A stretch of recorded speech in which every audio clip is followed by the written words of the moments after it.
Are you looking to fine tune? Whether for your business, your job, your team, or yourself. In each episode, we will be discussing different ideas and opinions using real-world examples to help you see opportunities, innovate, and succeed.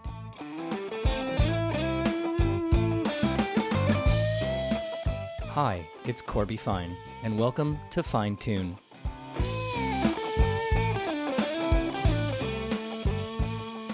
Now, your customers have so many options, so many different ways that they can relay feedback to you. Sometimes they call, other times they fill in surveys. If you're like me, sometimes you just go to Twitter and tell them directly or indirectly, depending on whether or not they're monitoring it. Now, the ways in which your customers provide feedback has never been more complex. Customers are communicating with businesses.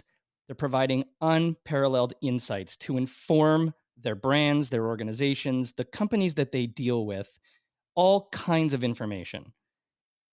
Now, the question is, are you, as someone working in that business, listening? Sometimes you actually think you are, but are you really? Do you really know how to listen to all of those different channels of feedback? Now, joining me today on the podcast is someone who I think has a little bit of insight into making sure not only that you're listening, but that you know what to listen for. Shannon Katschilo is the GM and Vice President of Medallia in Canada. She has a long career focused on all kinds of different verticals and industries and really helping organizations understand what their customers are telling them. Feedback, quality, are you listening? And she has a great experience from different organizations where I think you started your career at Achievers, really thinking about B2B SaaS software and helping organizations get the most out of their employees and helping them understand feedback, both from each other, creating great employee engagement programs. Achievers was acquired, so you've been through that route as well, which is a whole other conversation we can talk about. But since joining Medallia over 3 years ago, you are really in the Canadian landscape helping to champion customer and employee engagement with all of the brands and companies you work with. So Shannon, welcome to the podcast today. Thanks, Corby, so much. I'm such a big fan of your podcast as well. So it's really exciting to speak to you today. Well, thank you. And I know from some of the interactions, you actually do listen. So that's a win in my book. For That's what's sure. got you here in the first place.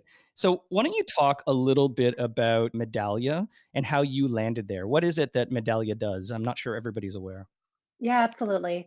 So our company Medallia was founded over 20 years ago by both Amy Pressman and Berga Hald. And they were traveling all over the world as consultants. And as you know, pre-pandemic, traveling at a lot of hotels. And, they wanted to provide ways of giving feedback to these hotels that they were staying at to really, increase the amount of engagement and increase how happy they were interacting with these different brands. But they found there wasn't technology, there wasn't a conduit to really provide this level of feedback. So they started Medallia on a very simple presence that the more feedback, the more an organization can listen to both their customers and employees, the better decisions they can make. And that has a real impact on their revenue. So, as you mentioned, I'm a general manager of Medallia Canada, and it's an absolute honor to be able to work with all levels of organizations across Canada. And I spend a lot of time with executives on the benefit and how they can truly listen and really capture as many signals as possible from both their customers and employees so that they're making decisions with their customers and their employees having a seat at the table. So two things you said there that are interesting to me. One, you mentioned technology, but is Medallia a technology company or a services and consulting company? Where do you see yourselves fitting in on that mix? Yeah, good question. So we are a technology company. We are a SaaS-based platform. We went public over 2 years ago. However, with that, they can be really big technology implementations. We do have world-class people and servicing folks to really ensure that our clients' programs are being developed and implemented with best in class in mind. So, yeah, technology first, but we definitely have a great service organization. And the second thing you mentioned was, I think, even more interesting. You mentioned both the words customer and employee. when you talked about signals. So I think many people understand the notion of listening to your customer, but where does the employee fit in? And maybe before we get into that top 5 list of things we need to be doing, maybe the balance and how are you coaching and consulting with your clients to really make sure that the employee's voice is also part of the equation? Yeah, and it's interesting because you mentioned a little bit about my career, and I started in HR technology, and I am just so passionate about doing whatever we can to engage the front line. And I think we all intuitively understand that happy employees equal happy customers. And that's what really attracted me over to Medallia because I just saw that very clear alignment. And so the CX, as you would space, the customer engagement space, is quite mature, I would say, and now what we're able to do, we're able to take this 20 years of technology that's building the platform and translating it now to employee because that is accelerating at a great place. And we already have the technology and the servicing and the thought leadership to really support that. And since I joined over 3 years ago, just seeing, organizations really pay attention and invest and start to be keenly interested in how they engage those employees and how they listen and act appropriately. Yeah, that makes a lot of sense to me. So let's jump in. I know we've been back and forth a little bit over, well, what feels like years, but probably been months. And we always have these great conversations on what is it that leaders and organizations need to do to make sure that they're really understanding, not just listening, but understanding their customers. And I think we've kind of solved at least getting it down to a small number we can talk about. So I know the first thing we've talked a little bit about before today was, listening before you lead. Maybe Mhm. talk a little bit about what that means to you and how people can take advantage of what that means. Yeah. So we both have worked for a lot of organizations, and I'm sure you've been a part of a big annual survey that goes out to a subset of their customers. They get it back, they celebrate, checklist on the box to the board, and that's it. And I'm not saying that there's not a place for the survey, but when we talk about creating cultures that truly listen, kind of all aspects to both their customers and employees, and then they make decisions from that. That's what we mean by listening before leading. And that's what we're seeing, from Fortune 500 companies and those true leaders really embrace right now. And I'd also like to talk about another really great innovation in the space is, beyond that survey, we're talking about signals. And it's truly fascinating because your customers and your employees, they're talking about you. They're talking in all different facets, but I think traditionally they've only truly captured that in this survey format. But now what we can do is we can leverage technology to gather all of these insights, all of these signals, and we can then use technology for AI and text analytics to really make sense of it so that it's actionable and give it to the right people across the organization. So when we think about listening, I think listening from your social media channels, that's like really exciting, especially in retail right now. Video, again, we're working in this virtual world, and being able to listen to your customers in a video format and then use that internally for your employees and all levels of your organization to hear and see the impact that you're having on your customer base is truly transformative. And then what we've also seen in the last year is, many of the interactions that you're having, that organizations are having with their customers, are through the contact center, right? Like that is the only human interaction that they're having. And so we actually acquired a company last year where now we're integrating in speech so that we can listen to the conversations and then gather speech analytics, speech sentiment. And then, that's another way of listening to your customers as well, because it's such a really important milestone in the customer journey. So I'm going to throw a little bit of a curveball at you. Mhm.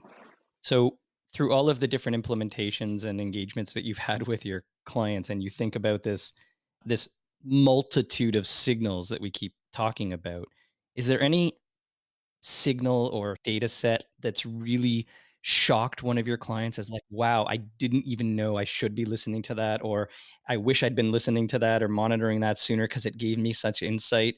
And the correlation is, from a data science perspective, sometimes you throw tens of thousands of different variables, never knowing which one is going to garner you the best insight. Is there any kind of little win or learning that you've had through your client engagements of like, wow, I wish I knew that before I engaged with Medallia? Yeah, great question. I think of a most recent story. I'm a big storyteller and I love learning about our client wins is digital. I think that, spend a lot of money, big investments implementing these digital platform and e-commerce sites for their customers, but sometimes they're not getting that outside in customer sentiment. And so they're learning from a lot of data analytics, but there's really not that voice of the customer coming in. What did we miss? Want to hear from you on those challenges or what you like. I was recently learned from a customer that they had a feedback intercept basically on their cart abandonment. So let's say you go on the website and you leave, there would be an intercept where we would ask then, what happened? And what they learned was that customers were actually abandoning the cart because they had a minimum threshold of $10 that they had to spend. And so they really didn't understand that that would be a big issue. But then they recognized from that customer feedback, they're like, wait a second, we're missing this really large revenue generating source because we've put this kind of minimum standard of $10 there. And so I thought that was really fascinating. And I think that's one of many kind of great ROI impact studies by just listening to your customers in a very important part of that customer journey. Well, at a $10 cap, I'm assuming it wasn't an automotive company, but No, there's, no, no. there's No. always value at all levels of the tank. S- Exactly. So the second point, and we talked about it before a little bit, but the employee and thinking about your background. The second point we've been talking about is leveraging your employee insights. So, what do you mean by that? And maybe give us a more tangible example. Yes. So maybe it's because I'm married to a Toronto firefighter, but the analogy I love to use is that your employees are almost always the smoke before the fire. So if you think about a really large retail organization that you are running and your employees are front and center every single day interacting with your customers, if you were to ask the employee, what can we do to improve the customer experience? They would know instantly about what those challenges are, what can be done better, the training that they are needed. And it's unfortunate, but not a lot of companies put as much investment into understanding employee engagement than they do with the customer experience. So again, Corby, I'm sure we've worked for organizations. You've got that traditional EX survey that goes out once a year that has 80 questions, and there's a big push to get as many people to fill it out as possible. And then maybe the CEO and the executives get a 30-page report 3 months after. And then it goes through the wayside, and we do this year and year and year again. But what we're seeing is a lot of innovation in the space where now we're starting to pulse and gather feedback from employees on an ongoing basis.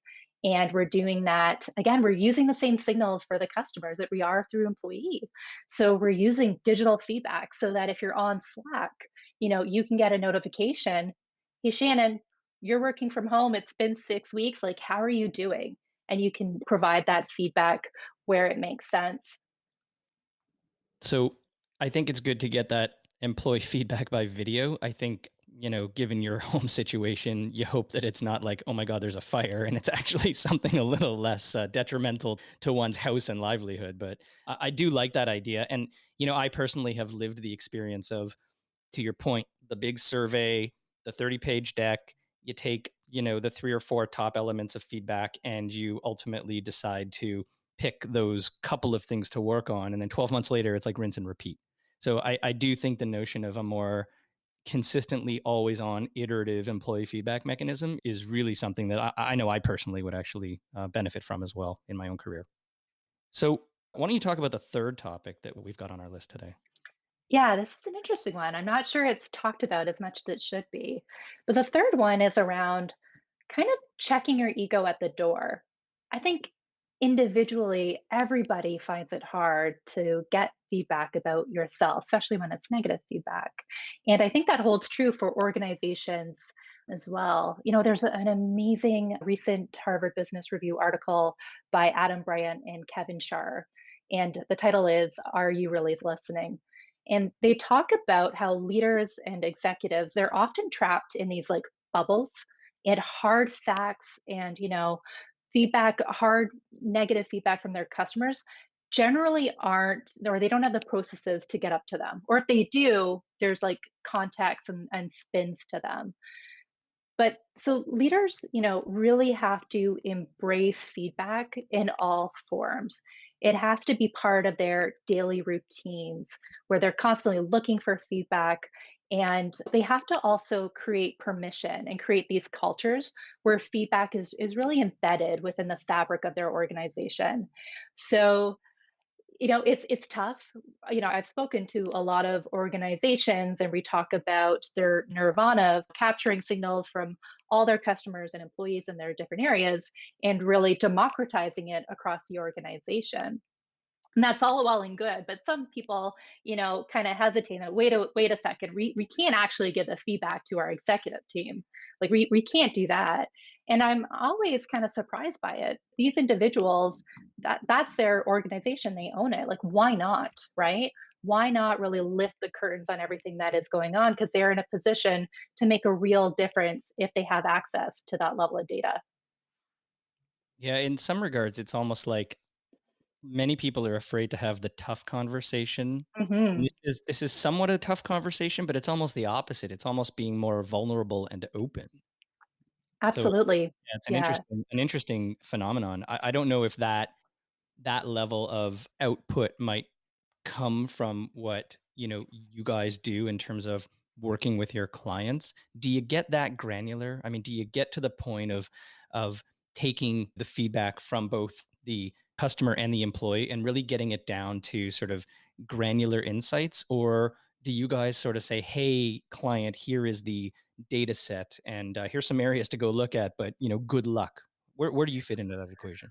So I think on all areas of the spectrum. So I could leave a retail location and I could provide feedback as I'm walking out of that store that, you know what, it was way too loud in there. And maybe I'm getting old, Corby. This is just like my pet peeve when music is too loud. And that could be delivered to the retail manager in the moment. And they can be like, oh my goodness, did not recognize that our music is too loud. We better turn this down. So that is a very granular piece of feedback. But when you think about the executive level, what we do is we leverage intelligent AI engines so that we can really prioritize what that feedback is coming in from both their customers and employees so that they can use that to make big decisions. So they generally don't at that level get too granular, but I think for the frontline and the frontline management team, they do. Makes a lot of sense. I'm in a band, so the music's never too loud, but Oh, geez. that's my personal opinion. And my ears are good, I just had them checked. Yeah. So, that brings us to the 4th, and this one to me is really interesting. We talk a lot about people who give feedback, you know, they like to give bad feedback. And it's really easy for organizations to focus on what are people unhappy about so that we can go and solve those problems. And when you ask people their best customer experience, 9 out of 10 times, it starts with a problem, and the great experience was the resolving of the problem. But Mhm. rarely do we just naturally default to, "Wow, I just had this great experience. It started well, it got better, it ended with this, like, unbelievable, I wanna tell all my friends about it and shout it from the rooftops." And then how do you take that and learn from it and repeat it and build it into your own business and make sure that that organization does it over and over again? We often forget about placing power in the positive. So I'd love to hear your thoughts on that because that's just such a big opportunity. I cannot agree more. I could talk about the subject, Corby. We could be on till Friday night. It's a huge, huge passion of mine. And there's a lot of wonderful things that are happening as organizations continue to go above that survey and capture more signals. Because imagine, Corby, you and your wife have a discussion once a year and you say to each other, hey, how are we doing here? Like, you know what I mean? Like, how's this relationship going?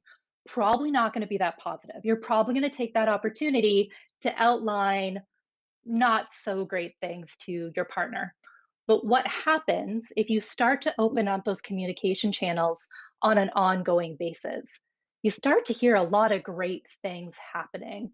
And so that's why I love, working with organizations across Canada to really start capturing those signals on a daily, on a minute basis, because then the proportion or the segment of feedback that's coming in is a lot more positive. And I think that there's so much power in the positive coming in from customers. So, a really great client use case over the last year, we are working with a client in probably, no doubt, the hardest hitting vertical.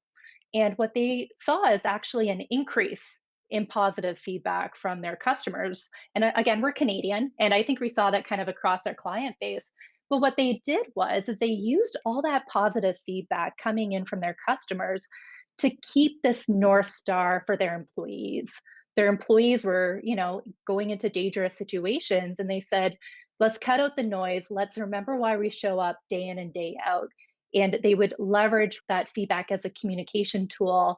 And I love saying it, and it's in my DNA. It'll probably be on my tombstone. But what gets recognized gets repeated is all that amazing, it's a gold mine of feedback coming in from your customers.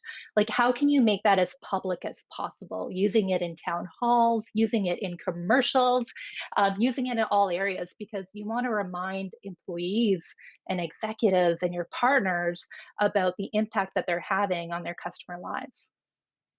So, are there any tactical tips that people can use to try and draw out that positive feedback? How do you actually get your customers to take the time? And I know it's not, hey, at the end of this call, we're going to ask you one question. Please press one if you're happy to do it. How do you actually get people to want to and to care about providing that positive feedback? So, one of the ways that we do it is try and personalize the experience after feedback. So, we acquired a company called Stella Connect. And about 6 months ago, I'm a huge Lululemon fan, normally living in it. And, I had a online interaction chatting with an agent. She was wonderful, kind of helped me find a size in a store that had this particular leggings. And then I got a Stella Connect feedback survey after this interaction that had a picture of her. And they said, hey, Shannon, can you give us a lot more feedback on Amber, who you were interacting with? And of course, I'm going to go out of my way and I'm going to provide all of this wonderful feedback. But then that gets sent back to Lululemon, who can then coach and train and use it to really scale best practices across their contact center. And when you think about this virtual world, and we're not learning from each other being side by side anymore. So we have to really be very thoughtful of different ways that we can train and engage our employee base. And the best way to do that is by positive recognition. I like the pictures of Amber or Hmm. whoever the employee might be. So often we engage with organizations through online chat, through phone calls. We really never humanize the conversation. So, great way to put some serious meaning behind the ask, right? Put the person in the picture in front of you and say, hey, how was that experience? And I do think that would draw from me anyway, a more honest and transparent opinion. And might actually make me not want to be as direct and mean if I might have gone to Twitter in a completely anonymized world. So I like that point. Yeah. And that kind of brings us to the fifth on our list, asking the right questions. Everything we've talked to up till now is all about grabbing the signals, understanding them, making sure the employees are part of it, power in the positive and personalizing. But at the end of the day, if you don't ask, you're not going to get. And asking the right things is going to get you the right outcome. So maybe extrapolate that a little for us. Absolutely. So, early on as a parent, I learned never to ask my kids, what do you want for dinner? What are they gonna say? Of course, they're gonna want ice cream and pizza and candy. Like, I don't do that anymore, right? It's like, "Hey, it's Tuesday, we're having Brussels sprouts and chickens, and, we're gonna be okay with this." On taco night, you're having Brussels sprouts. Wow. Remind me not to come to your house for dinner on Tuesday. We're very healthy. No, just kidding, we are absolutely not. But I think this also translates when you're thinking about feedback and how you're gathering it from your customers and employees. What you don't want to do is ask and never close the loop and never respond. And so, especially on the employee side, I work with a lot of organizations that'll say, well, we can't ask our employees what would help them be a more engaged workforce because they're going to come back with, requests that we can't support. And one of the things that we would challenge or that we recommend that our clients do is set up communication town halls, messaging so that you can provide context. And so, one of the clients that we work with, every 3 months, they host a town hall by the CEO. And this is an organization capturing feedback both from their customers and employees. And the CEO, every single quarter, gets on stage and says, here are 3 things that we're doing based on customer and employee feedback. And here are 3 things that we're not doing. But the most important about the what we're not doing is he goes into detail why. Most people are intelligent and they understand, but it's the context that are needed in order to truly, absorb why these things can't happen. So I think it's not only about asking the right questions, making sure that you're asking them in a way that customers and employees want to respond. A lot of people do not want to sit down and, type out a response and spend 20 minutes. We don't have that time or that amount of attention. So asking them in video, right? That's a really great example of a new and innovative way to capture listening feedback, but then also just making sure that you have the tools in place to respond to all that feedback appropriately. Though I do have to admit, I have seen this influx lately from the other side, from the seller side and the B2B and the Hmm. business salespeople Yeah. using video to try and personalize to me as a buyer. And they hold up a sign and it says Corby on it so that, I know they recorded it just for me. It's not cut and dry from a whole list of names. Not that my name would ever be on that list, but I do find it I have to say I actually find it almost over the top, Hmm. but I understand in a customer feedback mechanism or an employee feedback mechanism how it might be utilized different. Because I've heard you talk about video a lot, and maybe the last point then is, where do you see video going as a medium for more ongoing relationship building and, to your point, signal listening between organizations, their customers, and their employees? Have you seen anything really interesting with the use of video? Because I'm not loving it as the recipient of sales calls, but maybe I'm just missing something. Yeah, no, me either, Corby. I get those sales calls as well. I'm not a huge fan of the hokey signs carrying it up. What we're talking about is listening and creating easy ways for customers and employees to provide feedback in a mechanism that they want to. So that's where I think video comes in. And, what we're also seeing is that it's sometimes hard to translate the emotion behind feedback in these 30-page reports that companies are putting together.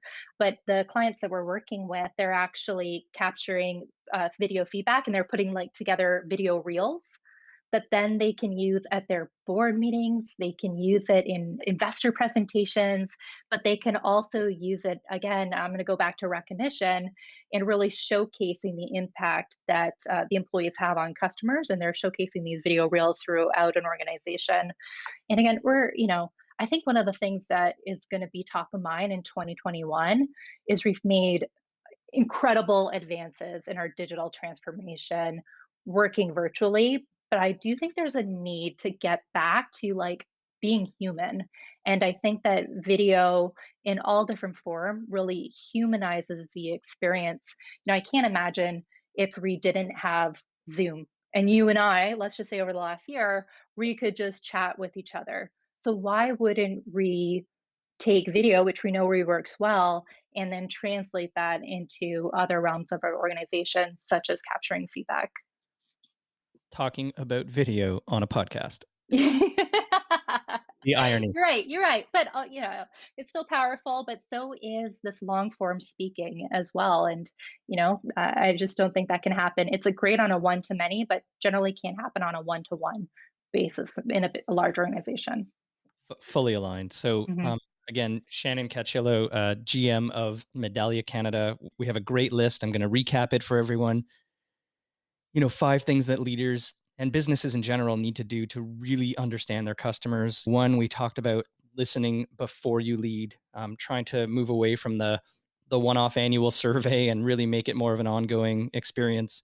2, leveraging your employee insights.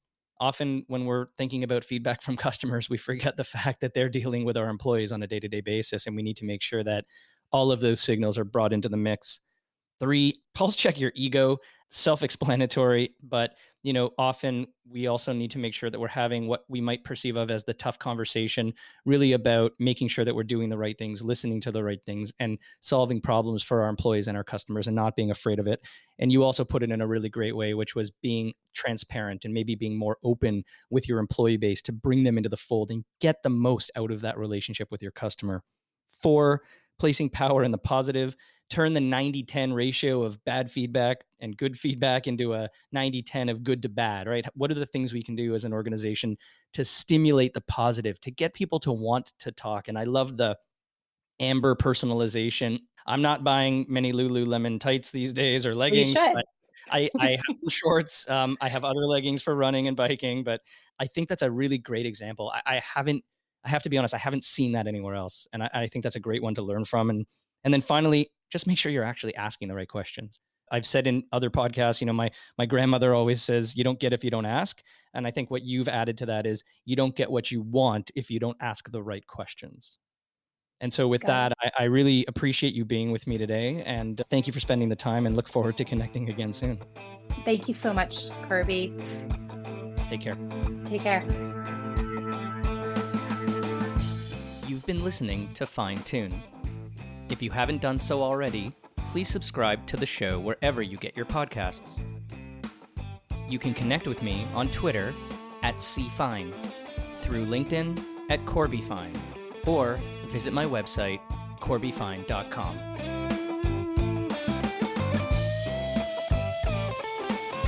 Fine Tune is produced by me, Corby Fine. Thanks for listening.